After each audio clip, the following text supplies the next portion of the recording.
A todos, a Associação Mineira de Doenças Inflamatórias Intestinais acolhe a cada participante que veio prestigiar mais um de nossos eventos em comemoração ao Maio Roxo. Maio Roxo é um mês de conscientização das doenças inflamatórias intestinais, que são a doença de Crohn e a recolite ulcerativa.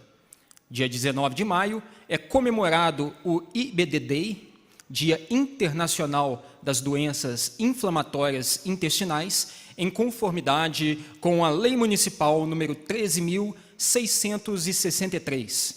Hoje temos o prazer de realizar em Juiz de Fora esse seminário, para que possamos discutir um pouco mais sobre as doenças inflamatórias intestinais e seus impactos na vida dos pacientes, familiares, profissionais de saúde e sociedade em geral. Sejam todos bem-vindos.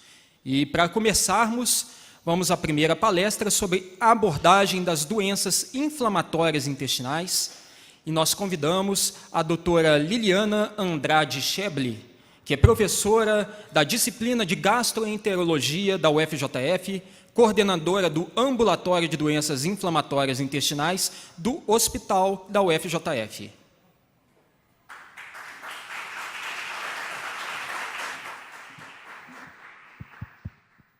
Bom dia. Estão me ouvindo? Eu não tenho nem, né? Era a minha chance de ficar ali para eu ficar alta, mas eu sou mais simples, eu não vou me sentir confortável, não. Deixa eu achar um lugar que eu enxergue aqui a projeção. Então, vamos começar, né? Bom, primeiro eu queria agradecer a todos a presença, agradecer o convite, em nome da Emanuele, né, dizer que é um prazer estar aqui e que isso é o que nos motiva no nosso dia a dia. Quem me conhece um pouco sabe, né, os nossos colegas que estão ali, como que isso muda a nossa vida, assim, poder ajudar o próximo, falar alguma coisa que a gente gosta, né, isso é um motivo, foi motivo do meu mestrado, doutorado, então realmente é uma coisa que me deixa muito feliz estar aqui. Então nós vamos falar um pouquinho da abordagem das doenças inflamatórias. Né? Próximo, por favor. Eu trouxe um... Vocês têm um passador? Bom, então as doenças inflamatórias compreendem a doença de Crohn e a retocolite ulcerativa. Então a gente sabe, né, que são doenças crônicas que vão causar feridas, inflamações no intestino. Tá? Todo o trato digestivo pode ser atingido por essas doenças. O que acontece nas doenças inflamatórias é que os pacientes apresentam períodos de acalmia e de exacerbação da doença. Então a gente conversou ali rapidamente ali fora, falou, mas eu nunca vou ficar boa? Vai, mas a doença, às vezes, acontece isso. Você está muito bem, obrigada, a doença recorre, depois ela entra em remissão, mas a gente tem tratamento e a gente vai ver como que a gente pode mudar o curso da doença. Próximo. Então, em relação à causa das doenças inflamatórias, isso é uma coisa que não está totalmente esclarecido. Então, a gente sabe que existem fatores genéticos, então as pessoas são geneticamente predispostas, já nascem com aquela alteração e com uma exacerbação, um fator que vai predispor, essa doença se manifesta, né? Então a gente pode ter, por exemplo, o tabagismo, o cigarro, né? A gente sabe que é uma doença que acomete os países mais desenvolvidos, socioeconomicamente mais desenvolvidos. Então, a gente está chique, né, na fita. Então, os pacientes, uma coisa que a gente tem também que tomar cuidado é a alteração de microbiota do intestino. Isso é o mais comumente falado em todos os congressos aí, mundo afora. O que parece, né? Que o excesso de cuidado, o excesso de zelo, até para a gente ter isso com os nossos filhos, netos, isso predispõe à doença. Então, a gente supertratar. Então, tratamento de verme todo ano, todo mundo gosta de vermifugar, a criançada, a cachorrada não, estou falando aqui só de gente. Então, isso é uma coisa meio exagerada, sabe? Os estudos mostram que a gente tem que tomar cuidado com esse tipo de excesso de cuidado. Criar o filho numa redoma de vidro, a criança que não pode pisar na terra, não pode colocar a mão na terra, tá? Isso diminui a nossa imunidade. Algumas medicações, como por exemplo o anti-inflamatório, também o uso e o abuso do anti-inflamatório pode predispor ao desenvolvimento da doença. O estresse, que é o maior gatilho que a gente consegue identificar para exacerbar a doença, para fazer com que a doença se manifeste, seja a primeira vez ou sejam outras crises, é o estresse. Seja esse estresse cirúrgico, um paciente que precisa de uma cirurgia, e aí ele vai apresentar os sintomas da doença, ou seja, um estresse mesmo emocional que a gente vai ter no dia a dia, tá? Entre outras. Próximo. E aí, como que a gente vai se adaptar a essa doença? Próximo. Uma vez que a doença cursa principalmente com diarreia, é complicado se a gente for sair assim, né? Procurando banheiro, que é o que acontece no dia a dia dos nossos pacientes, só sai se tiver um banheiro próximo. E aí, né, se a gente quiser fazer qualquer coisa diferente, vai ter que carregar um rolo de papel. Próximo. Então, como é que a gente vai ver o nosso paciente? Primeiro, o que os pacientes sentem, os sintomas, né? A gente vai ver quais são. Vamos ver os exames de sangue, exame de fezes, com uma calprotectina, exames de endoscopia, colonoscopia, né? Exames para avaliar o intestino delgado. A gente tem hoje exames excelentes para avaliar o intestino que era difícil de ser acessado, né? Cirurgia. Às vezes o paciente precisa operar e essa peça da cirurgia, esse pedacinho que a gente tirou do intestino, vai nos fornecer muita ajuda no diagnóstico. Próximo. E o que a gente pode sentir? O que o paciente pode sentir? O mais comum, sem dúvida, é diarreia, é uma diarreia crônica. Tá? Essa diarreia pode não parar, ser direto, ou uma diarreia que vai e volta. É o sintoma mais comum. Mas, às vezes, o paciente tem dor na boca do estômago. E aí não sabe o que é aquilo. É muito comum, a gente tem vários pacientes que receberam um diagnóstico de gastrite, e não era gastrite, né? Paciente que vem com aftas recorrentes, tem aftas grandes, às vezes, na boca que voltam, né? Essa diarreia que eu comentei pode ter sangue, principalmente na retocolite ulcerativa. No Crohn é muito mais raro, tá? Dor, dificuldade para evacuar, cólicas na barriga, né? Má digestão. Alguns pacientes não toleram alguns alimentos e depois a gente vai comentar, vai ser comentado aqui sobre essa parte de alimentar. Anemia, falta de apetite. E lembrar que a doença, ela não atinge somente o intestino, ela pode atingir locais, né, órgãos que não o intestino. Próximo. Então, a doença de Crohn, ela pode acometer todo o trato digestivo, o esôfago até o ânus. Próximo. O local mais comum, pode passar, por favor, é o intestino delgado e o cólon, é onde o Crohn mais acomete, tá? E a gente, não temos ponteira não, né? E aí a gente, o final do intestino delgado, o início do intestino grosso, quando acometido, o paciente vai ter geralmente diarreia, tá? Próximo. Se a doença for mais alta, vai ter dor na boca do estômago. Próximo. Se a doença é do intestino grosso, o paciente vai ter diarreia, pode ter constipação, sangramento nas fezes. Próximo. E aqueles pacientes com doença baixa, né, com a doença no ânus e no reto, vão ter sintomas, vão ter sinais como fístulas, que a gente vai ver um pouquinho adiante, né, presença de sangue nas fezes. Próximo. Então, essas são algumas, só para vocês terem uma ideia do que acontece, né? Então, a doença de Crohn, a úlcera, ela pode se aprofundando, ficando profunda e perfurar o intestino. E fazer uma comunicação entre o intestino e a bexiga, que está ali do lado, entre o intestino e a vagina, do intestino para o outro, de uma alça do intestino para o outro, do intestino para a pele. E o mais comum é que apareçam lesões perto do ânus. São as doenças perianais. E aí a gente vê aqui nessas fotos, né, um abscesso, uma fístula, quer dizer, perianal, e um tratamento ali cirúrgico de uma doença anorretal. Próximo. A colite ulcerativa, ela pode pegar o intestino grosso somente, tá? Então, se a gente acha doença no intestino delgado, que é o intestino fino, isso é doença de Crohn. E os pacientes podem ter, então, sangramento nas fezes, diarreia, que são sintomas mais frequentes. Próximo. Próximo. Próximo. Eu trouxe aqui para vocês, só para terem uma ideia das alterações na colonoscopia.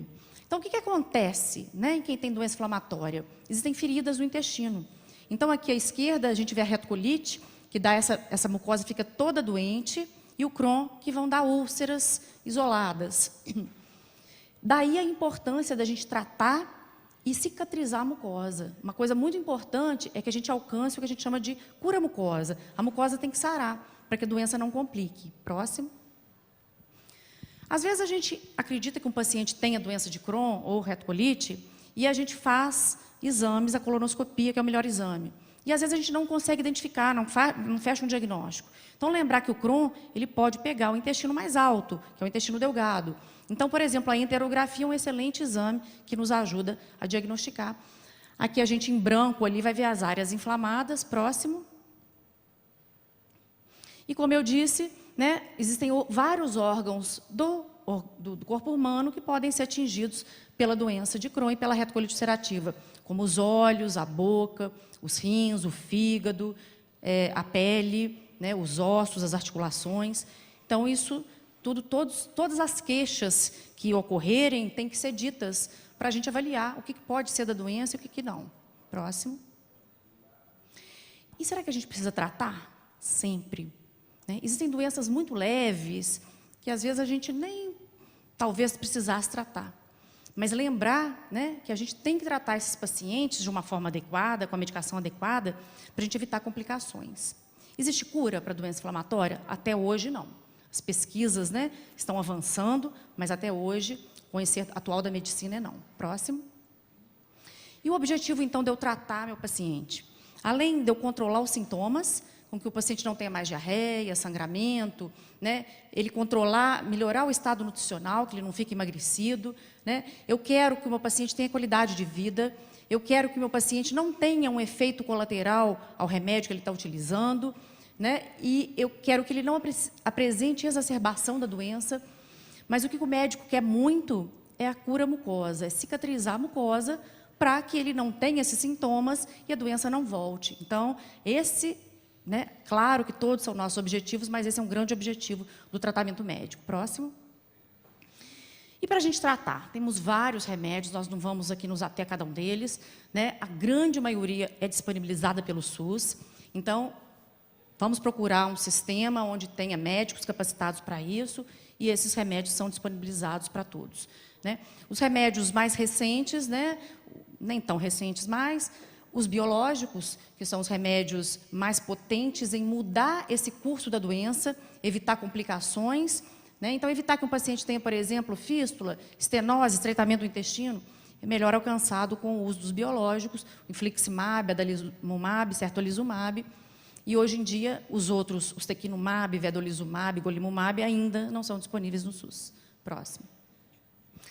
Próximo, próximo, próximo. Mais um. Próximo, próximo, próximo. Então, gente, para a gente tratar o paciente, né, o paciente, ele é um todo. Então, eu não estou ali com um intestino, eu não estou ali com um estômago doente, eu estou com o paciente. Né? E a gente precisa, então, do manejo multidisciplinar. Então, eu preciso cuidar do corpo e da alma. Eu preciso do médico, do gastroenterologista, eu preciso dos cirurgiões para me ajudarem a tratar as complicações, eu preciso do nutricionista, eu preciso do psicólogo, né? Eu preciso de enfermeiras. Próximo. Próximo. Mas e aí? Ainda hoje existem inseguranças. Né? O meu paciente sempre me pergunta, e a causa exata? Ainda não sabemos. Né? Tem cura? Ainda não. Pode complicar? Pode. Pode precisar de operar? Preciso trocar de remédio frequente? Sim. E dieta? Existe dieta? Então, isso ainda vai ser abordado. Né? A dieta, gente, é baseada nos sintomas e no que a gente chama de fenótipo da doença. Então, o paciente que tem estreitamento do intestino, ele não pode comer fibras, né? Algumas folhas, grãos. O paciente que tem diarreia vai evitar tomar leite, derivado de leite que solta o intestino. Mas não existe uma dieta específica para a doença inflamatória. Tá? Então, é uma doença que precisa de um acompanhamento contínuo, como eu já disse, né? E longos períodos o paciente vai ficar muito bem, se não para sempre. Esse é o nosso objetivo. Próximo. Mas, né, o que é um alento para a gente é que nos últimos 50 anos, a doença vem sendo cada vez mais estudada. Então, a gente arrumou um momento para se viver e para se ter, ou conhecer alguém que tenha doença inflamatória, um momento bom. Se isso fosse há 50 anos atrás, a gente quase não tinha tratamento. Né? Hoje, a gente tem vários tratamentos e muito interesse da comunidade acadêmica em estudar e procurar novos tratamentos e a cura. Tá? Então, está tendo grande investimento em pesquisa, né? Vários remédios chegando no mercado, graças a Deus, né, os ambulatórios especializados, né, e os pacientes cada vez mais informados. Saber da gravidade, da importância de se tratar. Porque, infelizmente, ainda hoje é comum vários pacientes virem até nós e falar assim, parei com o tratamento porque eu estava muito bem, não sentia mais nada, achei que não precisava mais tomar remédio e a doença volta com tudo. Então, ter essa conscientização de que a gente precisa tratar e manter o tratamento. Né? Próximo. Então, aqui só para vocês terem uma ideia, essas bolinhas laranjas são os remédios, né, que existem, que estão sendo pesquisados no âmbito da colite ulcerativa e da doença de Crohn. Então, na colite ulcerativa, a gente tem mais de 30 moléculas que já estão ou que estão chegando no mercado. Próximo. Na doença de Crohn, um pouco mais, né? Então, a gente tem muita opção terapêutica, se não hoje, que vai chegar, se Deus quiser, em breve. Próximo. E dizer que, se não fossem vocês, né, o que seria da gente, o que seria de nós todos, como mundo, como população. Né? Então, deixar meu agradecimento aqui à Andy, à Dizon, né, que é um prazer, e parabenizar pelo trabalho que vocês têm feito. Parabéns, Emanuele. Né? Falar aqui também um pouquinho da ABCD, que é uma associação também que cuida muito dos pacientes, que tem uma visão muito voltada para os pacientes com Crohn e colite. Próximo. E olha como são várias. Mas pode passar, por favor? Mais um. Então, esse é o nosso cenário. A gente tem várias associações de pacientes. Próximo. Mais um. Muito obrigada. Era só isso.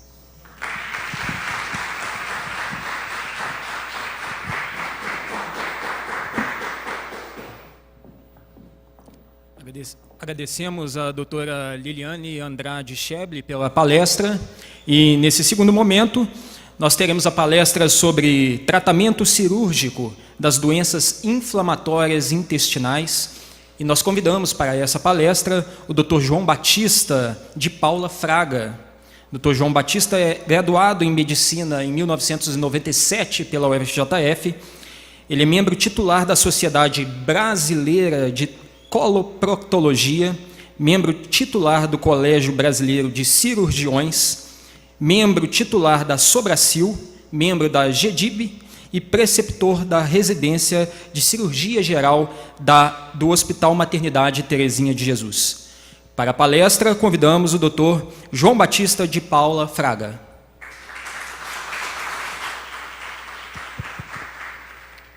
Bom dia a todos. Primeiro, desculpar pela minha voz, eu estou saindo de um quadro aí de amigdalite, ainda está um pouco difícil, mas a gente vai tentar falar um pouquinho aqui de uma parte mais específica da doença inflamatória intestinal, né? Como a Liliane falou, passa o primeiro, por favor. Como a Liliane falou, a doença inflamatória intestinal, hoje, ela oferece grandes desafios ainda. Ela é uma doença que a gente ainda apresenta muita dificuldade estatística. No nosso país ainda não temos dados muito confiáveis sobre a real incidência e prevalência dessa doença. Né? Ou seja, a gente não sabe exatamente qual é a nossa população realmente afetada. Né? A gente se baseia muito em dados internacionais, mas a gente ainda não tem uma notificação nacional. Isso impacta na dificuldade de termos, por exemplo, políticas públicas adequadas para a doença inflamatória intestinal, né? O próprio diagnóstico, né? A própria classe médica ainda não está completamente esclarecida sobre a doença inflamatória intestinal. Né? O nosso médico generalista, ele não está completamente informado sobre essa doença e, portanto, às vezes retarda esse encaminhamento ao profissional especializado para que ele inicie o tratamento mais precocemente e, com isso, consiga um melhor resultado. Né? Também, fazendo consonância com o que a Liliane disse, o tratamento ele é multidisciplinar. Né? Hoje em dia, ninguém consegue tratar todo o escopo da doença inflamatória intestinal sozinho. Né? Nem o clínico, nem o cirurgião conseguem, sem essa parceria, um bom resultado. né? A Liliane mostrou ali a quantidade de medicações que a gente tem hoje, e essas medicações elas são de uso cada vez mais específicos, então a gente vai ter uma utilização desses medicamentos muito direcionados, isso requer uma especialização grande, né? A cirurgia, ela entra no escopo da doença inflamatória intestinal muito mais como um adjuvante do que propriamente um ator principal. A gente vai atuar naquelas complicações e naquela intratabilidade clínica do doente. É onde realmente o cirurgião vai atuar. Não é objetivo da cirurgia conseguir uma cura para esse paciente, né? Como a Liliane disse, na verdade, a doença inflamatória ainda não tem cura, né? Mas a gente pretende, com a cirurgia, tentar melhorar a qualidade de vida desse doente, né? E, às vezes, fazer uma ponte para que esse paciente possa se beneficiar do tratamento clínico, que é efetivamente o que vai melhorar a qualidade de vida desse doente. Para isso, a gente vai dividir o tratamento cirúrgico de uma maneira didática, né? Em cirurgias eletivas e cirurgias de urgência, tá?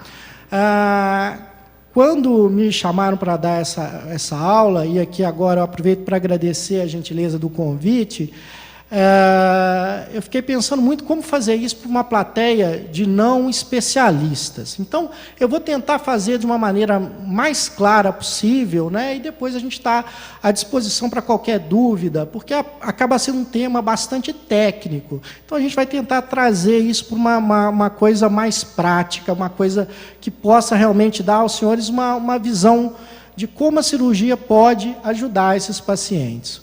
Próximo, por favor.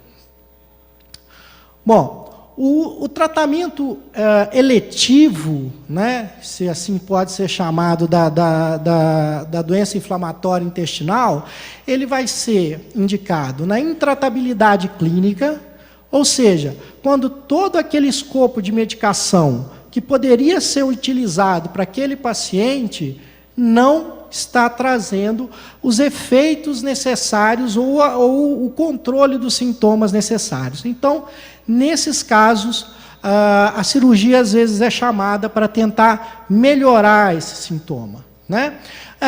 Uma indicação em pediatria, quando esses pacientes estão apresentando um retardo de crescimento, por exemplo. Às vezes a doença é tão grave, leva a um quadro de consumpção, um quadro de desnutrição tão grave que leva a alterações, inclusive, no crescimento.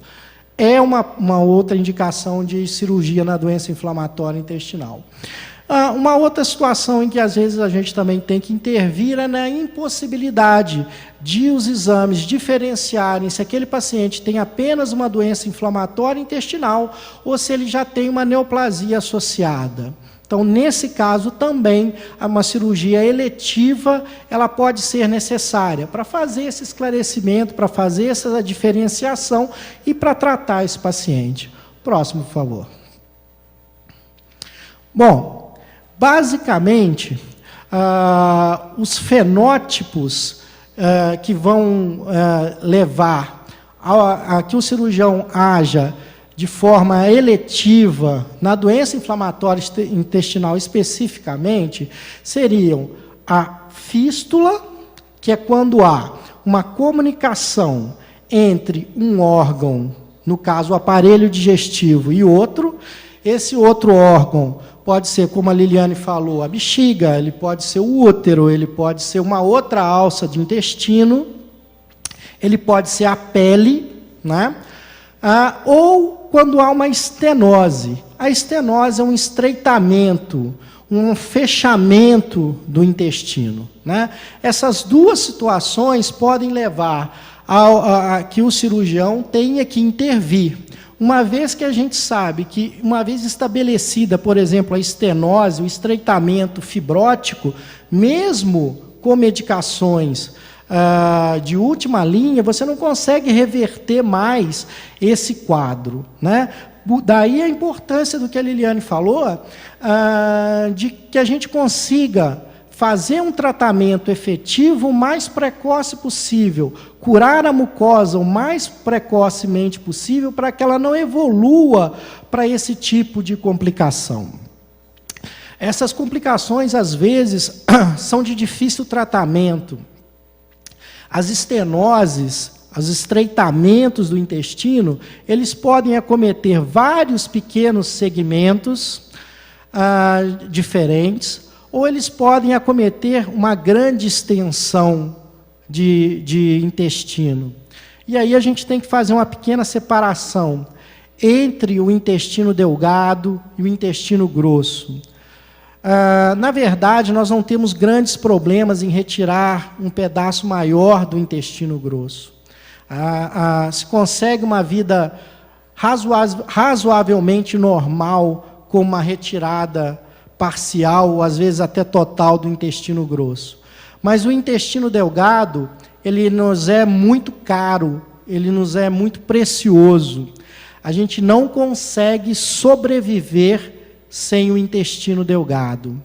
E um dado que nos chama a atenção é que um paciente, uma vez submetido à cirurgia para Crohn, por exemplo, ele tem uma chance muito alta, cerca de 20% a 30%, de ter que ser reoperado.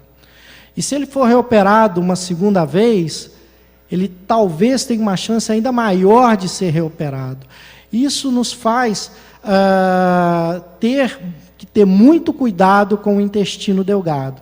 Porque se a gente retirar uma parte muito grande desse intestino delgado, esse doente passa a ter síndromes desabsortivas, ele às vezes depende de nutrição parenteral, nutrição pela veia, pelo resto da vida, o que não é um protocolo nosso nacional, mas existe em outros países. Às vezes, até transplantes de intestino delgado. Então, a doença do intestino delgado, ela é muito preocupante.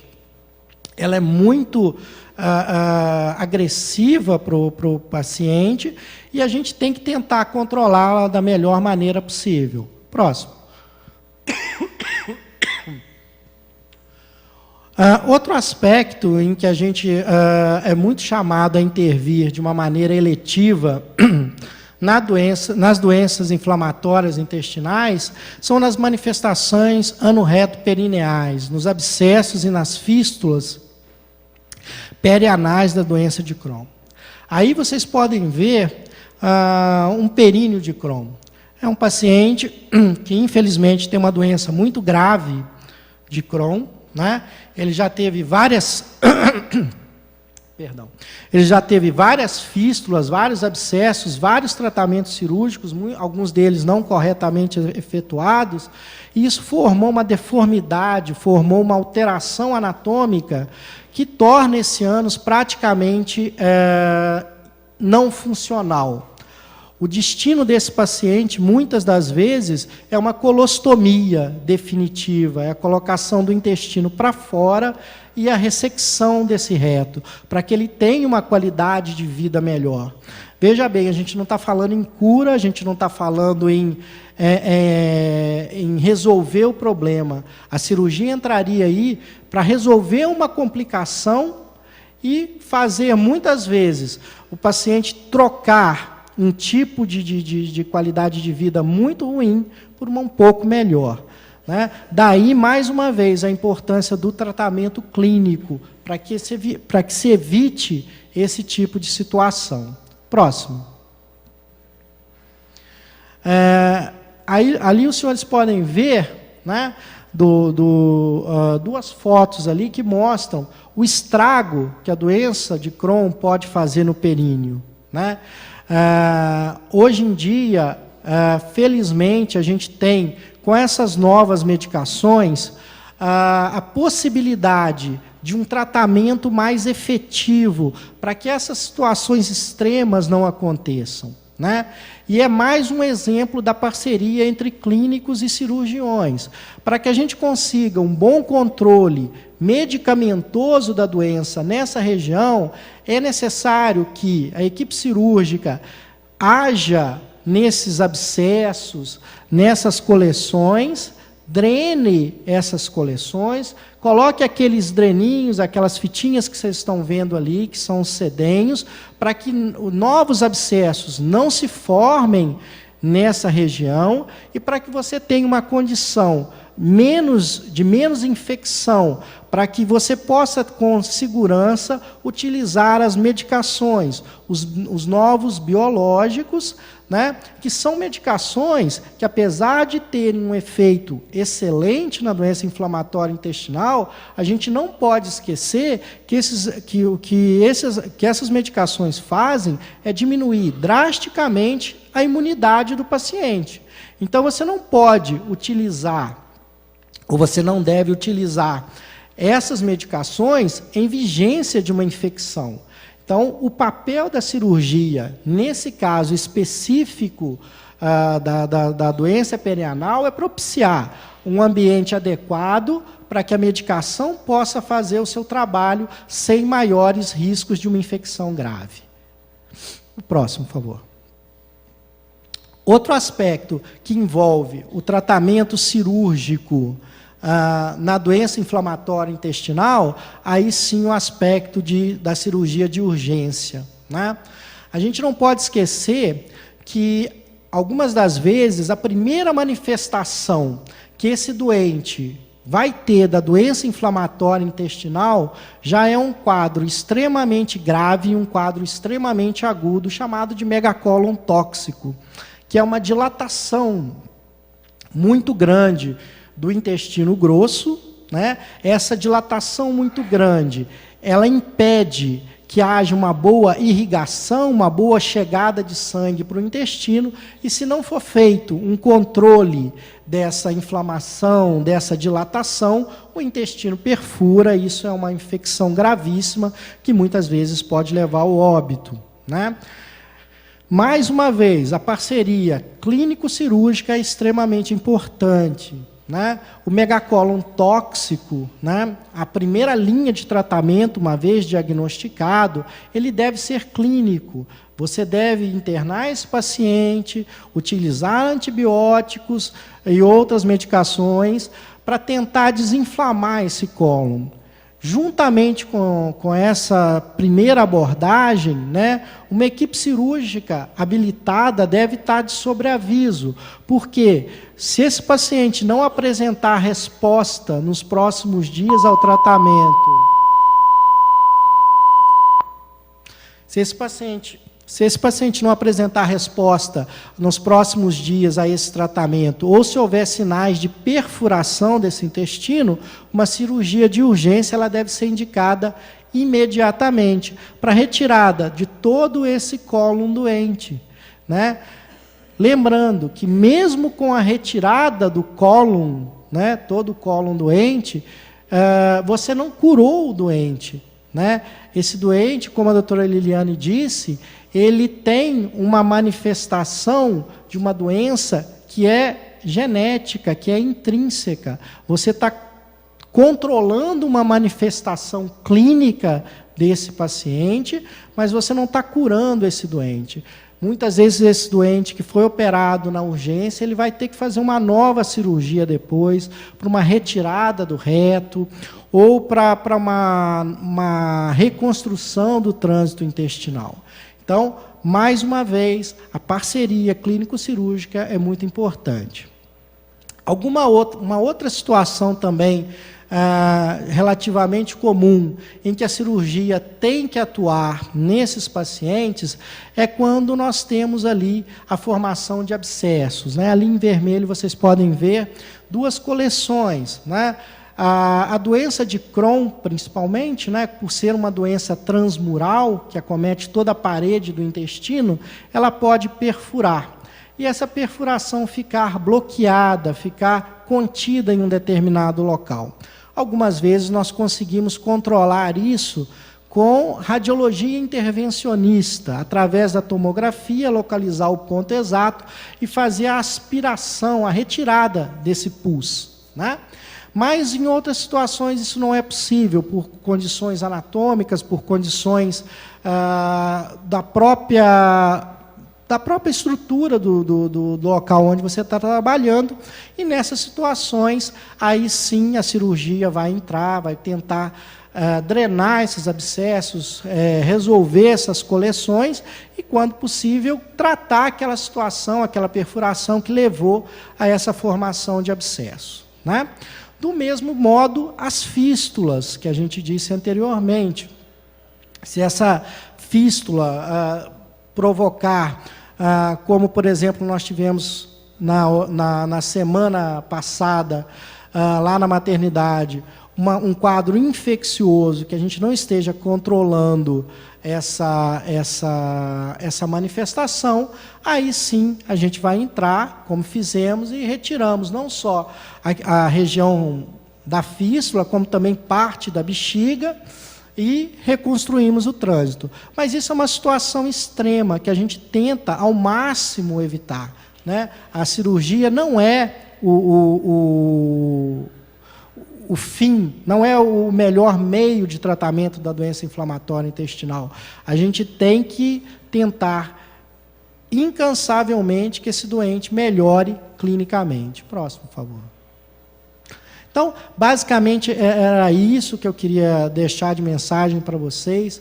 A doença de Crohn, a retocolite ulcerativa, são doenças eminentemente de tratamento clínico. O objetivo da cirurgia nesses pacientes é dar o adequado suporte às complicações, sejam elas agudas, né, como no caso do megacólon, dos abscessos e das fístulas em peritônio livre, ou naquelas complicações crônicas, como as estenoses, como as manifestações perianais. Isso que a Liliane disse, e vocês podem ver que a gente tem trabalhado já há algum tempo junto nisso aí, e isso eu acho que é o mais importante.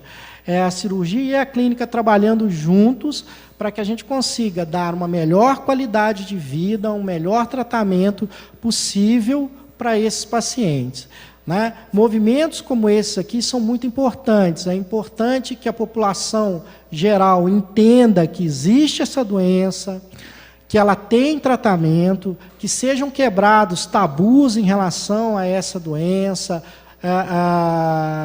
e que até mais a população médica também se alerte para esses sintomas, que sejam feitos mais diagnósticos e que esses diagnósticos sejam cada vez mais precoces para que a gente consiga tratamentos mais efetivos, tratamentos menos custosos e menos agressivos para os nossos pacientes. Obrigado.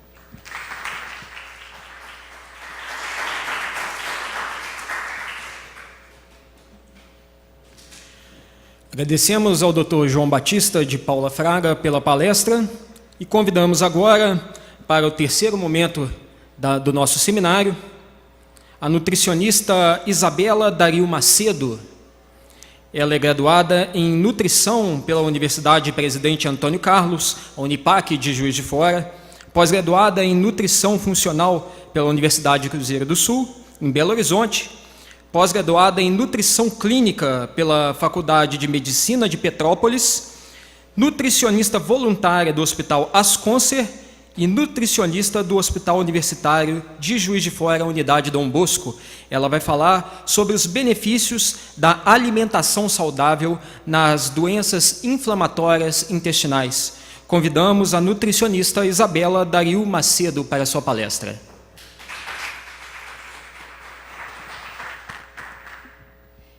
Bom dia, queria agradecer o convite.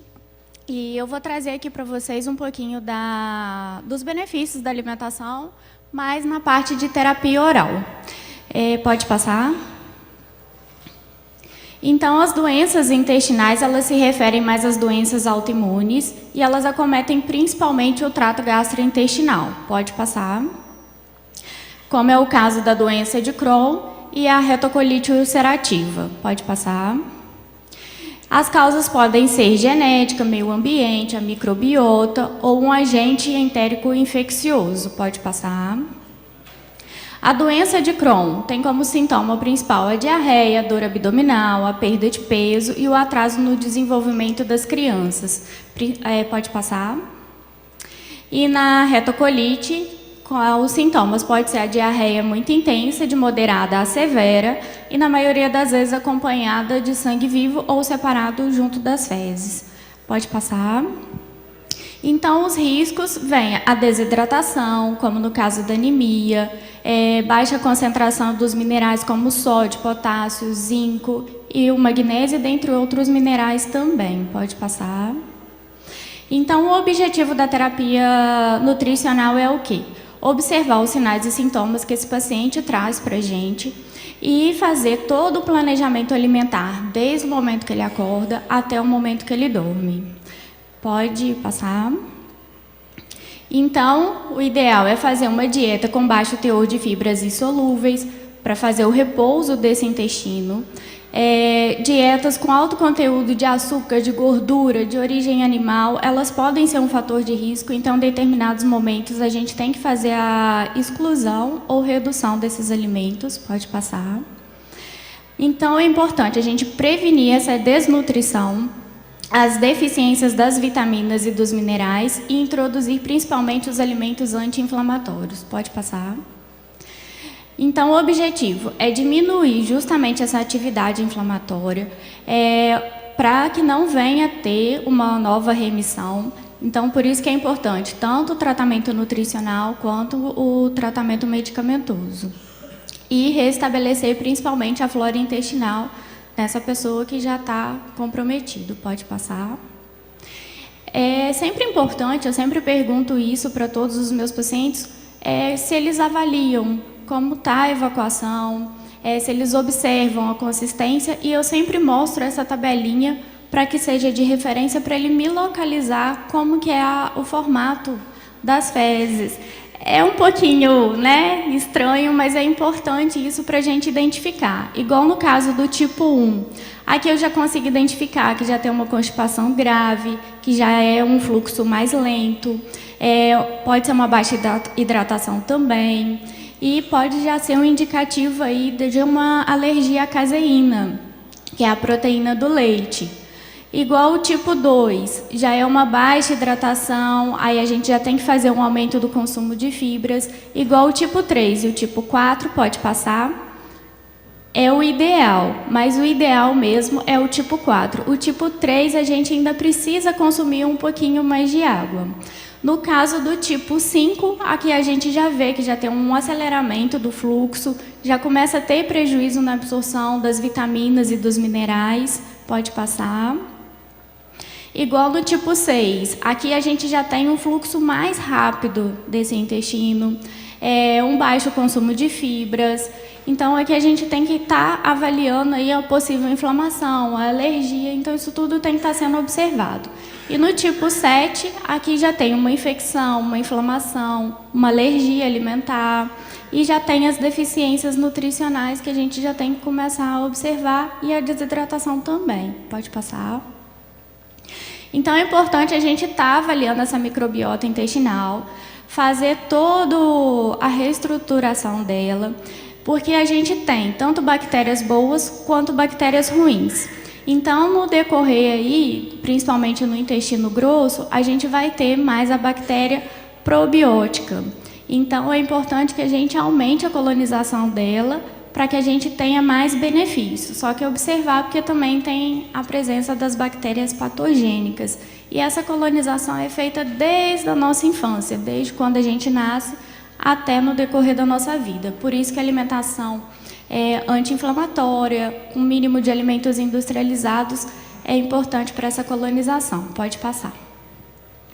Então, o equilíbrio dessa microbiota probiótica e a patogênica ela é essencial para a nossa saúde. E quando acontece esse desequilíbrio, a gente tem o quadro de disbiose. Pode passar. E a disbiose ela acarreta várias alterações no nosso organismo, que podem ser desde alterações inflamatórias quanto imunológicas, provocadas principalmente pelo quadro de diarreia, dor abdominal, flatulência, que são os gases, a constipação e, às vezes, igual candidíase, intolerância à lactose, piora da imunidade e as doenças inflamatórias intestinais. Pode passar. E qual que é o benefício da gente ter uma microbiota intestinal saudável? Ela vai ajudar na nossa proteção para o nosso organismo, vai melhorar a absorção desses nutrientes e a gente vai conseguir modular também o nosso sistema imunológico. Pode passar. Então, é importante que a gente tenha aí um consumo adequado de nutrientes que são benéficos para o nosso intestino, como é o caso das fibras solúveis, insolúveis, os amidos resistentes, os frutooligosacarídeos. Pode passar. Então, como que a gente vai fazer para manter um intestino em equilíbrio? Pode passar. Eu gosto de trabalhar com o programa 6Rs, que é remover, realocar, reestruturar, reparar, reequilibrar e reavaliar. Pode passar. Pode passar. Pode passar. Mais uma vez. Novamente. De novo. Ok. Então, no remover, eu vou tirar todos os alimentos que eu considero alergênicos, de acordo com a situação de cada pessoa. Fazer realocação. Então, eu vou cuidar desde a ingestão oral, que é desde a mastigação até a eliminação daquele nutriente. Então, para isso, eu também preciso cuidar do estômago, não é só do intestino. Eu preciso melhorar aquele meio ácido, então eu tenho que melhorar o pH daquele estômago. Então, por isso que a gente precisa melhorar o pH ali para não ter uma hipocloridria. E no realocar, a introdução dos probióticos, prebióticos, simbióticos. No reparar, não fornecer uma dieta irritativa, essa dieta tem que ser de acordo com sinais e sintomas e anti-inflamatórios. Reequilibrar, a gente vai observar os hábitos saudáveis para restaurar a homeostase do organismo. E reavaliar. Então, eu vou reavaliar todos os objetivos, todos os sinais e sintomas e ver o que podem ser possíveis aí de reintroduzir. Pode passar. Então, os prebióticos, elas são fibras não digeríveis que a gente já fermenta no nosso intestino e estimulam o crescimento das bactérias probióticas. Quais são as fontes? Alimentares: almeirão, chicória, trigo, cebola, alho poró, frutas cítricas, maçã, cenoura, farelo de aveia, a soja, lentilha e ervilha. Pode passar. O probiótico, eles são micro-organismos vivos, não patogênicos, que quando consumidos em quantidades adequadas, conferem aí benefícios à nossa saúde. Pode passar. Então, quais são os benefícios? Controle da microbiota, estabilização após o uso de antibiótico, porque o antibiótico ele prejudica a microbiota intestinal, a promoção da resistência gastrointestinal, colonização por agentes patogênicos. Pode passar. Então, melhora aí da digestão da lactose, principalmente nos indivíduos intolerantes, porque a intolerância à lactose ela pode acontecer nesses pacientes e a exclusão desses alimentos pode ser importante nesse período. Pode ser feita a reintrodução, mas essa reintrodução é feita aos poucos. Algumas pessoas não toleram o leite em si, mas conseguem tolerar os derivados. A estimulação do sistema imunológico, melhora da constipação, aumento da absorção dos minerais, principalmente igual do complexo B, normalizar essa permeabilidade intestinal e melhorar o controle da diarreia, para não ter a recidiva das doenças inflamatórias intestinais. Pode passar. A glutamina ela pode ser utilizada também para melhorar aí o sistema imunológico, restabelecer a mucosa intestinal, só que no caso igual de pacientes com uma predisposição ao câncer, eu não faço uso dela, porque da mesma forma que ela alimenta as células boas, ela também alimenta as células ruins. Então, em determinados casos, eu não faço uso. Pode passar. A gente também tem hoje a dieta do FoodMaps, que ela também é muito utilizada nesses pacientes para a gente poder fazer toda a reestruturação dessa alimentação desse paciente. Como são alimentos de cadeias curtas, principalmente de açúcares, elas puxam mais água, do corpo para o intestino. Então, isso pode levar aos sintomas como inchaço e diarreia, principalmente nas pessoas mais sensíveis. Pode passar. Só que essa dieta a gente tem 3 bases. A gente vai fazer 3 etapas dela. Primeiro, a restrição dos alimentos que são ricos. Hoje a gente tem até um aplicativo que vai te dar quais são os alimentos que tem mais, pouco e muita fonte de food maps. A reintrodução desses alimentos, porque a exclusão não é permanente, é feita a exclusão e depois a reintrodução. A seleção daqueles que vocês vão trazer para mim. Vamos supor, o paciente veio e falou, eu não consegui tolerar isso, isso não me foi benéfico.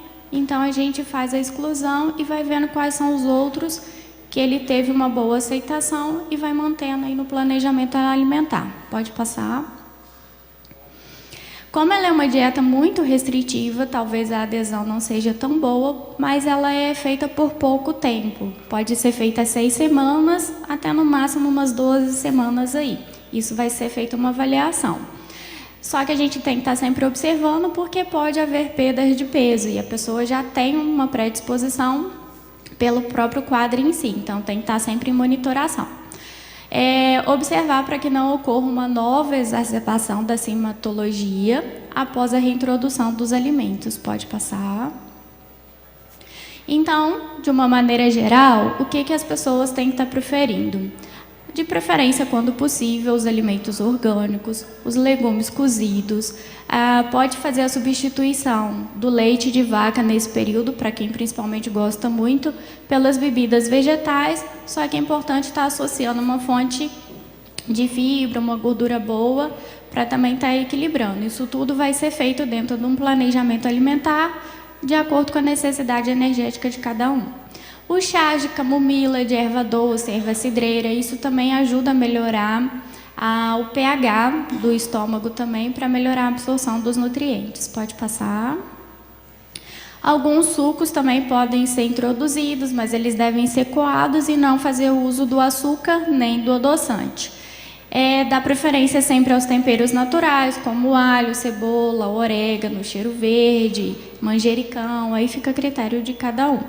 Ao invés de ficar usando biscoito creme crack, biscoitos recheados, hoje em dia a gente tem o biscoito de arroz, que ele é feito só com água e arroz. Pode passar. Pode passar. Dá preferência às fontes dos alimentos de fibras solúveis, como aveia, pistolinha, banana, maçã sem casca, a mandioca cozida, lentilha fresca, ervilha fresca, cenoura e beterraba cozida, pois ajuda aí a reduzir o trânsito intestinal. Pode passar. E o que a gente deve estar evitando? Os alimentos lácteos, pois algumas pessoas podem apresentar intolerância, como ao leite, o trigo e os derivados também. Evitar as fibras solúveis e os resíduos, como da lactose, por exemplo, pode passar, porque apesar do leite não ser fonte de fibra, ele ainda possui alto resíduo, e isso daí pode aumentar a fermentação bacteriana.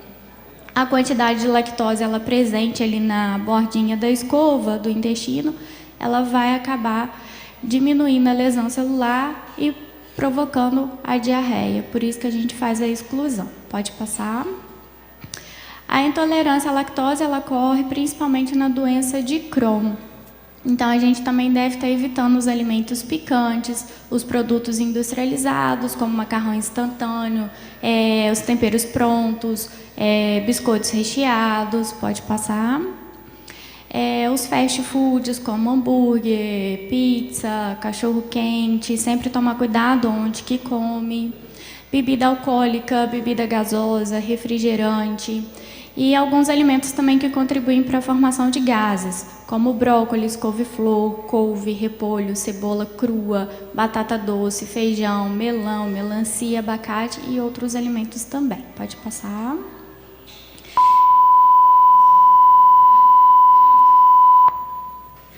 Alguns alimentos fontes de fibra insolúvel, como o pão integral, farelo de trigo, casca de frutas, verduras folhosas, pois elas também aumentam a função intestinal, por isso que elas devem ser evitadas. Pode passar. Às vezes pode ser necessário, dependendo do quadro do paciente, uma suplementação nutricional. Esse suplemento muitas das vezes é hipercalórico e hiperproteico para ajudar a restabelecer o estado nutricional. O uso da glutamina pode ser necessário ou não, e eu não faço uso permanente, ele tem um uso determinado. O probiótico, eu gosto de trabalhar com o prebiótico primeiro, depois o probiótico, e a gente vai fazendo a mudança da colonização desse intestino com as cepas que a gente vai introduzindo nesse probiótico. O ômega 3, por ser anti-inflamatório também. Igual nos casos de pós-cirurgia, igual o Dr. João já falou, pode ser necessário, igual a terapia parenteral, muitas das vezes para manter o repouso intestinal, pode ser necessário também a dieta por sonda. Então, isso tudo vai sendo avaliado de acordo com o quadro de cada paciente. Tá? Pode passar. Então, aqui eu deixo meus contatos e muito obrigada.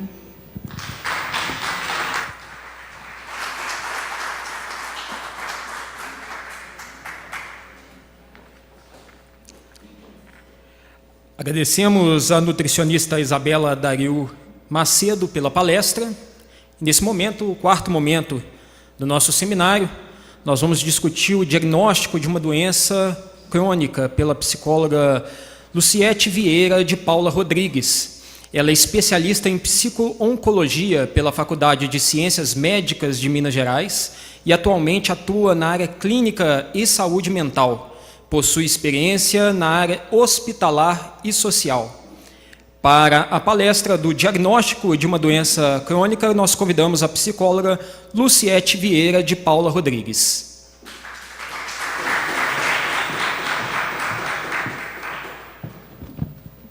Bom dia a todos. Primeiramente, eu queria agradecer o convite para estar aqui falando sobre esse tema com vocês, né, e dizer que esses espaços, esses movimentos são muito importantes. Tá bom? Pode passar.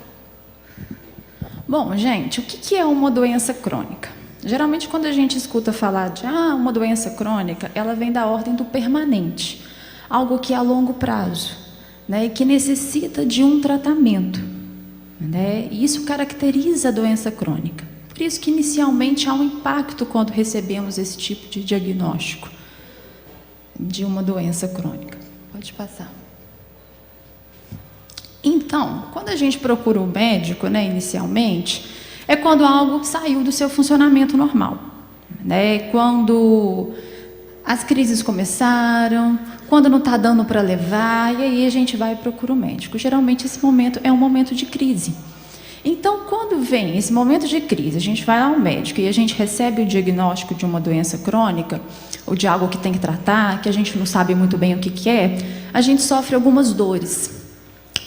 Pode sofrer, né? E que dores são essas?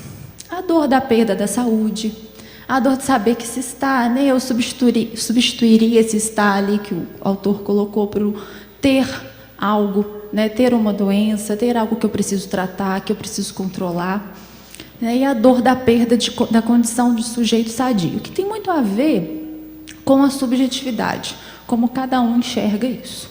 Pode passar. Então, e o que traz esse impacto, né, esse diagnóstico? Ele causa uma fenda, uma ruptura, né, entre uma condição que é anterior a ele e uma condição que é posterior, né? Havia uma condição anterior, né, o sujeito tocava a vida dele, né, tinha planos, e isso, aquilo, de repente vem esse diagnóstico. E aí o que faz? Né? Até se organizar, até entender isso, tem um período aí de impacto, de transtorno, talvez. E aí, isso pode soar como um verbo ser. O que é isso? Né? Um verbo ser doente. Né? Mas esse ser doente traz a ideia de uma incapacidade, que não é isso. Né? Que não quer dizer que vai ser incapaz. Né? Esse indivíduo vai viver a vida dele, vai tocar, vai fazer o tratamento e vai continuar com os planos. Tem esse momento aí de crise, de reorganizar a vida, mas daqui para depois ele vai dar continuidade à vida dele, aos planos dele. E aí, muitas vezes, esse diagnóstico se associa à nossa carteira de identidade inconsciente. O que é isso? Essa carteira de identidade inconsciente? É o que nós somos. quem somos, o que gostamos, né? A nossa singularidade, a nossa identidade. Então, ele vai lá e se associa, né? A gente pode colocar aí um mais esse diagnóstico e todas essas necessidades de controle, de ficar atento, de tratar, que virão após o diagnóstico. Então, é comum que, nesse primeiro momento, algumas pessoas se questionem: por que comigo? Por que isso está acontecendo? O que é isso? O que eu fiz? Às vezes, não tem nada a ver com o que a pessoa fez, né? Como os médicos falaram, né? Tem essa questão genética aí também. Pode passar. Então, o diagnóstico de uma doença crônica traz também essa questão de prazo indefinido.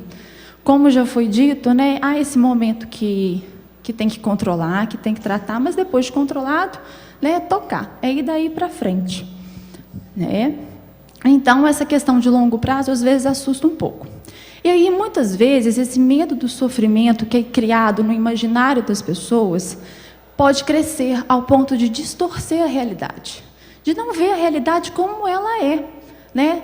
Que tem possibilidades, que tem o que fazer, que tem como dar conta disso. Então, esse medo do sofrimento, às vezes, faz com que a gente distorça as coisas, faz com que a gente veja de modo negativo, de modo ruim. Pode passar. Existem obstáculos, né, que têm chances de serem superados. É desafiador? É, mas dá para encarar esses desafios, né? Vem aí a necessidade e a possibilidade de reorganizar a vida. Né? Uma necessidade, a doença ela impõe isso. Você vai ter que ver, né, o que vai fazer, seguir o tratamento, tomar medicamentos e mais alguns cuidados, alguns ajustes. Né? Mas ela traz também essa possibilidade. Né? Você pode reorganizar a sua vida para conviver melhor com aquele diagnóstico que você está recebendo ali. E aí eu coloquei uma frasezinha no final que eu achei muito interessante, que não são as coisas que nos perturbam, mas a forma como as interpretamos. Às vezes as coisas nos perturbam, sim, mas como a gente interpreta isso, como a gente vê isso, às vezes dificulta o nosso modo de enfrentamento, o nosso modo de encarar isso. Então, aí talvez o trabalho do psicólogo seja relevante, né? Seja importante.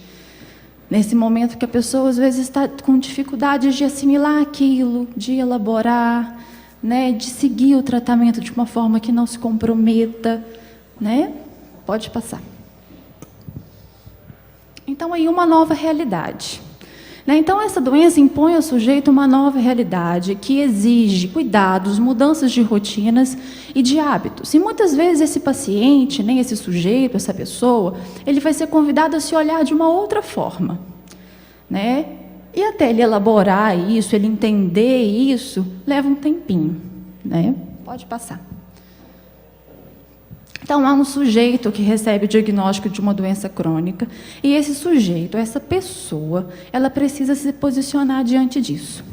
Tem um texto, né, um poema do Rubem Alves, que diz assim, que há jeitos de se estar doente, dependendo do jeito da doença. Umas doenças são como visitas, elas chegam, desorganizam a nossa vida, né, causam um transtorno, né, a gente tem que mudar alguma coisinha ali e aqui, mas elas vão embora. Elas vão embora e a vida volta ao normal e continua tudo da mesma coisa. Outras doenças, não, elas chegam e vêm para ficar. Então, ele diz que a gente tem que encarar essas doenças como se fosse uma pessoa fosse mudar para a nossa casa. O que a gente faria se alguém fosse mudar para a nossa casa? A gente arrumaria as coisas da melhor maneira, né? Já que não tem como reclamar, não tem como pedir para a pessoa não vir mais, né? A gente arrumaria as coisas da melhor maneira possível para receber essa pessoa e para que a convivência não seja dolorosa. Talvez seja isso no tratamento, né? O que é arrumar a casa, levando para o lado da doença?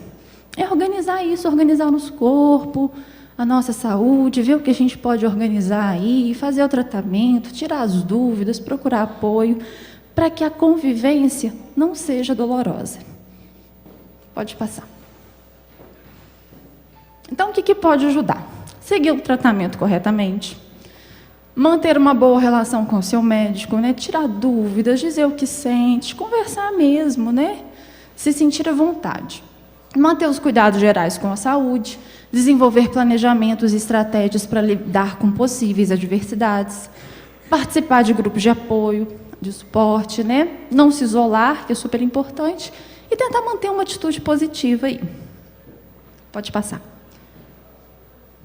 Então, gente, eu trouxe essa citação da Associação Brasileira de Colite Ulcerativa e Doença de Crohn, que diz que, ao mesmo tempo que a doença de Crohn é uma enfermidade crônica e séria, ela não é fatal. Não há dúvidas de que viver com essa doença é desafiador. Você tem que tomar medicamentos e, ocasionalmente, fazer outros ajustes. É importante lembrar que a maioria das pessoas com a doença de Crohn consegue levar vidas plenas e produtivas. Eu achei muito importante porque ela traz essa questão de que não é fatal. Nós sabemos que existem outras doenças crônicas que podem ser fatais, né? Mas essa não. Dá para a gente controlar, tomar os medicamentos, fazer alguns ajustes, né? E levar principalmente esse tratamento a sério. Como foi dito aqui, né? Às vezes, eu não me lembro qual dos médicos disse, mas de que às vezes está tudo certinho, está tudo indo bem, está tudo controlado, mas de repente, né, a pessoa decide parar de tomar um remédio, não, eu já estou curado, estou bem, e aí a doença volta com tudo. Toma cuidado, porque às vezes a gente prega essas peças em nós mesmos, né? A gente tem essa mania. Pode passar. Então, para finalizar, gente, eu trouxe uma outra citação que fala muito dessa questão do compromisso do paciente com ele mesmo e com o seu tratamento. Então, a partir do momento da nomeação e da definição dos seus prejuízos, o sujeito cria condições para considerar a ruptura, a descontinuidade para ver continuidade. Quando eu falei lá atrás da fenda, né, da ruptura entre uma condição anterior e uma posterior, né, quando o sujeito entende isso, quando ele nomeia os seus prejuízos, quando ele vê o que tem que mudar, o que aconteceu, né, ele consegue seguir adiante. Né, ele passa por essa descontinuidade, por esse período aí, mas ele consegue depois se organizar e seguir em frente. Né, ferido, mas inteiro, melhor dizendo, íntegro e digno. Quer dizer, tem algo aí que aconteceu, que a gente não queria, que não esperava, mas está todo mundo inteiro, né? Está todo mundo aí com possibilidade de seguir adiante e de controlar isso e de tratar isso. Então, o tratamento inicialmente imposto pela cultura do tem que tratar é acordado com o médico, primeiramente, né?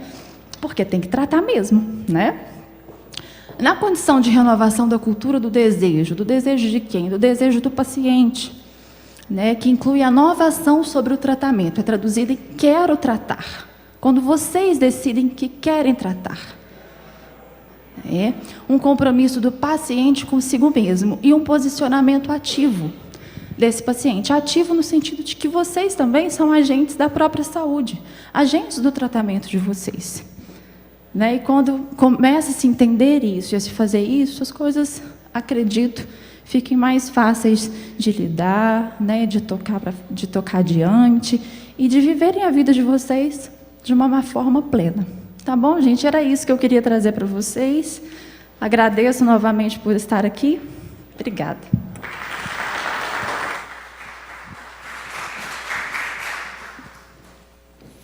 Agradecemos mais uma vez a participação da psicóloga Luciete Vieira de Paula Rodrigues. Nesse momento, nós vamos à participação dos pacientes. Nós gostaríamos de convidar 2 pacientes para compartilhar suas experiências de vida com a gente. As pacientes são Ana Cláudia Francelino de Souza, ela é sandomonense, membro da Associação Mineira de Doenças Intestinais e paciente diagnosticada com a doença de Crohn há 10 anos. Inice Alves, Juiz Forana, membro também da Associação Mineira de Doenças Intestinais e paciente diagnosticada com Crohn há 35 anos. Vamos convidá-las, então, Ana Cláudia e Inice Alves, para fazerem o seu relato aqui no plenário da Câmara.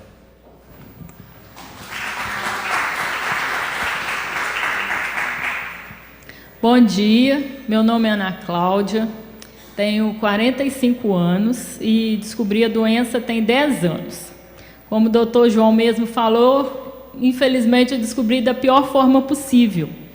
porque desde a adolescência eu sempre passei mal, tinha o intestino muito desregulado, tudo que comia sentia mal, mas nunca descobri que tinha doença. Até que um dia senti uma dor muito forte, o intestino perfurou, fui para o hospital, mas o médico não descobriu que tinha perfurado, tive infecção generalizada, sim, fiquei muito ruim, fiz todos os exames, mas não fiz colono, então ele não descobriu que era intestino. Fez ultrassom, fez o que tinha que fazer e diagnosticou que eu tinha uma pedra na vesícula. Então, marcou a cirurgia, vamos fazer a cirurgia, retirar a pedra e você vai ficar boa. Então, eu fui toda feliz, vou ficar boa. Até que, quando eu fui para o centro cirúrgico, que ele ia fazer por vídeo, introduziu a câmera e viu que o intestino estava perfurado, que era muito mais sério do que ele imaginava.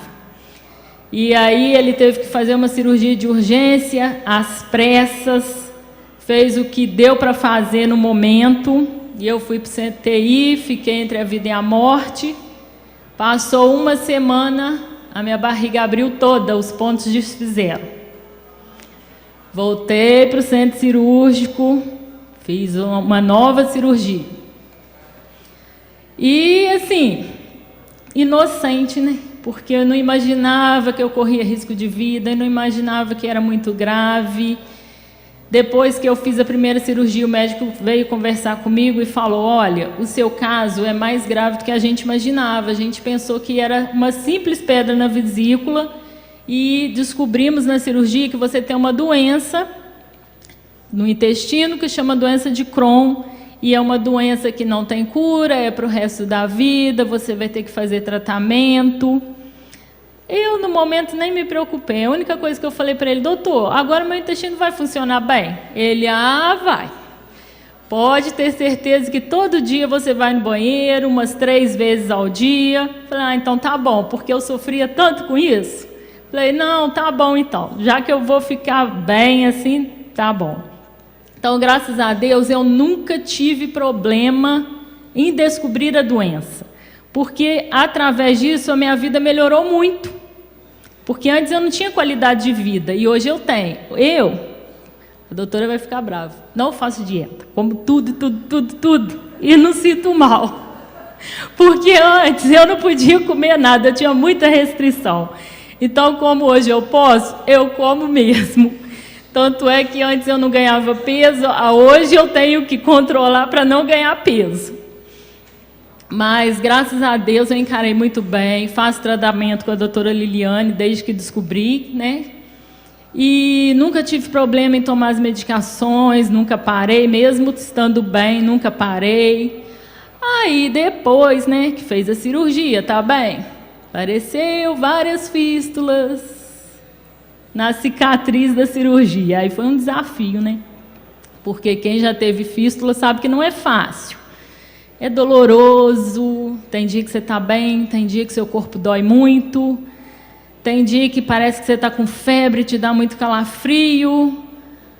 Mas eu fiquei 2 anos e 5 meses fazendo um curativo na barriga, porque a fístula não fechava. Mas, graças a Deus, assim, marcou a cirurgia, eu até internei, fiquei internada, mas não foi preciso. Ela fechou sozinha. E, assim, graças a Deus eu não tenho que reclamar, não. Tenho tratado, tenho vivido. E agora eu aprendi a conviver com a doença, eu não me limito. Se eu tiver que viajar, eu viajo. Se der vontade de ir no banheiro, a gente para e vai. Mas não me limita. Graças a Deus mesmo. Então, assim, não posso reclamar. Tem uma qualidade de vida boa e a gente vai seguindo, vai tratando e vai vivendo. Tá bom? Eu agradeço a oportunidade, tá joia, de compartilhar com vocês, né, um pouquinho da minha experiência.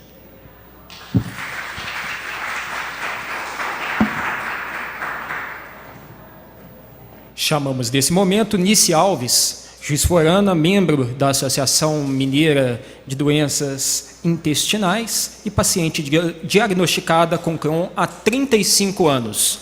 Com vocês, Nice Alves. Bom dia a todos. Meu nome é Cleonice, mas todo mundo me conhece como Nice. E eu fui diagnosticada em 1985. O jeito que foi diagnosticado foi uma coisa muito estranha, porque eu nunca tinha ouvido falar de doença de Crohn. E começava com muitas inchações nos pés, né? Muito mal. E quando foi diagnosticada, eu comecei a tomar muito cortisona durante muito tempo. Quando foi em 90, eu estava pesando 90 e poucos quilos. Foi onde que ocorreu uma obstrução no meu intestino em poucos dias. Eu acho que nem uma semana que eu estava passando mal, eu cheguei a pesar 32 quilos. De 90 quilos caiu para 32 quilos. Minha roupa não podia nem encostar na minha barriga de tanta dor. Aí eu internei, fiz a cirurgia em 90, né? Aí tirei 72 centímetros do meu intestino, mas o médico não me falou que eu tinha que continuar fazendo um tratamento, procurar um outro médico para poder me cuidar, né? Quando foi em 2010, eu fiz um trânsito intestinal. A doença de Crohn estava ativa, mas o médico não soube diagnosticar. Foi onde que eu tive que procurar um outro profissional que me encaminhou para o HU. Ele falou: sua doença de Crohn está em atividade e eu vou te encaminhar para o HU, para o Júlio Cheb, para poder você fazer um acompanhamento. Foi onde que eu comecei. Em 2012, eu comecei a tomar o infliximab. Tomei até agora, dia 29 de abril. Eu tomei o infliximab. Agora vou ter que mudar, porque eu tive uma reação muito grande. E com a doença de Crohn, a gente aprende muita coisa. Eu aprendi muita coisa nesses 34 anos de doença de Crohn. Igual a psicóloga estava falando, a gente tem que aprender a ser fria. Tem que ficar frio. Morrer uma pessoa, você não pode se desesperar também. Você tem que aprender, porque a gente vai ficando muito tensa, vai remoendo, faz mal para a gente. Você tem que estar sempre de bom astral bem elevado, porque se você ficar muito para baixo, você passa mal também. Qualquer coisinha que você ficar remoendo, você fica mal. Então, a doença de Crohn é um aprendizado também para a gente, entendeu? E, com isso, eu tenho muito a agradecer a Deus, porque eu nunca me lamentei. Oh, meu Deus, por que aconteceu isso comigo? Eu agradeço muito a Deus, porque eu sempre tive muita firmeza, muito pé no chão, e eu não me deixo me abater. Se eu passo mal, no outro dia eu já estou bem. Eu não vou me deixando me abater. E tem uns 2 anos para cá, eu estou me sentindo nos meus melhores dias da minha vida, porque eu estou podendo passear. Porque antes de você sair de casa, você não sabia se ia encontrar um banheiro para você ir, sabe? Você fica naquela tensão. Então, isso, eu estou vivendo os melhores dias. Eu como de tudo que eu como. Mas quando eu sei que eu vou me sentir mal, eu nem como. Alguma coisa me avisa: não come. Eu não como. Como de tudo. Tudo mesmo. Mas eu agradeço muito a doutora Liliane e ao doutor Júlio pelo tratamento que eles dão para a gente, né? E deixa eu ver. Então, é isso. Eu faço um tratamento com um aparelho agora também, que está me melhorando muito, muito, muito, muito mesmo, sabe? Minha qualidade de vida está outra. Eu fico bem o dia todo, eu como, bebo, saio de casa, não tenho restrições de nada agora, eu não tenho. Então, é isso que eu tenho a dizer. A gente tem que estar sempre bem-humorado, alto astral, fé em Deus, que tudo dá certo. Eu agradeço. Eu agradeço a oportunidade. Agradecemos também a participação de Nice Alves e passamos a palavra final à diretora da Associação Mineira de Doenças Inflamatórias Intestinais, Emanuele Pita, que vai fazer o seu discurso de encerramento deste seminário. Bom dia a todos. Primeiramente, é um prazer contar com todos vocês aqui no nosso 3º evento do Maio Roxo 2019. Agradecer aos palestrantes que fizeram com a maior boa vontade, a Liliana, o Júlio, a Isabela, a Luciete, o próprio Romeu, que vem na quinta-feira. Agradecer a todos os pacientes, que eu me vejo muito em vocês. Então, assim, o trabalho que a gente faz como associação é para cada um dos pacientes que está aqui. né? É muito importante a questão da conscientização, como já foi dito por todos os profissionais que aqui discursaram antes de mim. O diagnóstico é extremamente importante, porque muitas vezes você trata de uma coisa que nem é o que você tem, e fica mascarando sintomas durante muito tempo. Então, é importante esse apoio multidisciplinar mesmo, buscar um médico, um terapeuta, um nutricionista. A gente vê que a questão das emoções toca demais, mexe demais com a gente, né? A questão da alimentação, de repente a gente come alguma coisa e sente mal e fica com aquilo um tempinho. Então, assim, buscar apoio. Como eu disse na quinta-feira, na tribuna da nossa participação, nenhum dos pacientes que aqui está, incluindo eu, nós não estamos sozinhos, né? Nós temos a DI Brasil, que é a Associação Nacional dos Pacientes, nós temos a ANDE, que é a mineira, e a DISON, que é aqui em Juiz de Fora. Então, vocês podem contar conosco sempre, em qualquer horário, vocês têm os nossos contatos. E a gente quer fazer um trabalho muito bonito aqui em Juiz de Fora, na região, na Zona da Mata, que nós temos muitos pacientes aqui. E, como eu disse anteriormente, na quinta-feira, uma coisa que me tocou muito, é uma frase que a gente tem usado, e que é: o diagnóstico, ele não é um destino, ele é um ponto de partida. Não é porque você é diagnosticado com Crohn ou você foi diagnosticado com retocolite que a sua vida se encerra naquele momento. E não é isso que acontece. É um novo começo, eu brinco que é um novo capítulo, né? A gente viveu uma vida até aquele ponto, viramos a página e começamos um novo começo.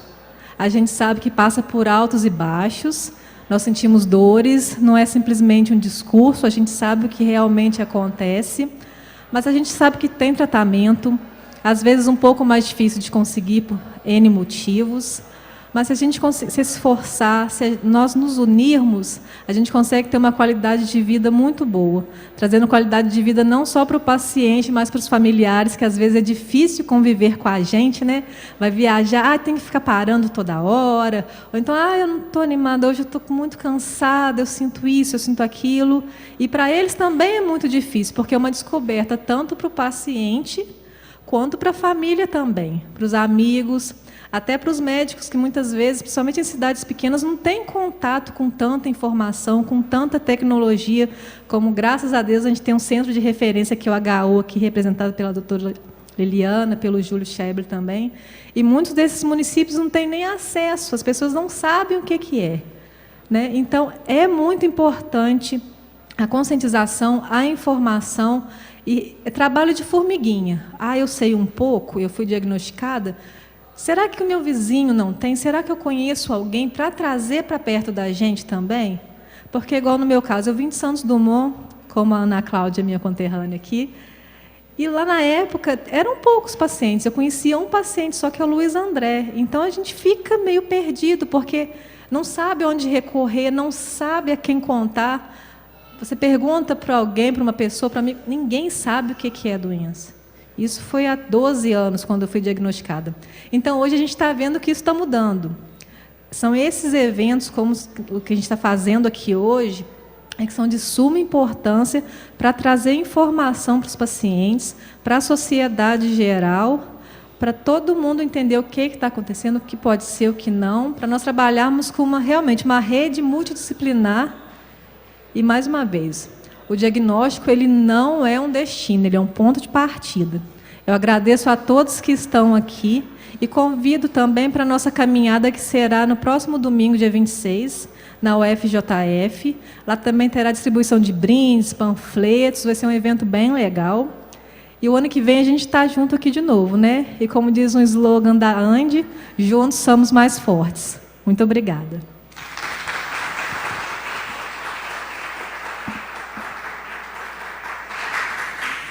Agradecemos à diretora da Associação Mineira de Doenças Inflamatórias Intestinais, Emanuele Pita, e desejamos a todos um bom dia. Muito obrigado por ter nos acompanhado.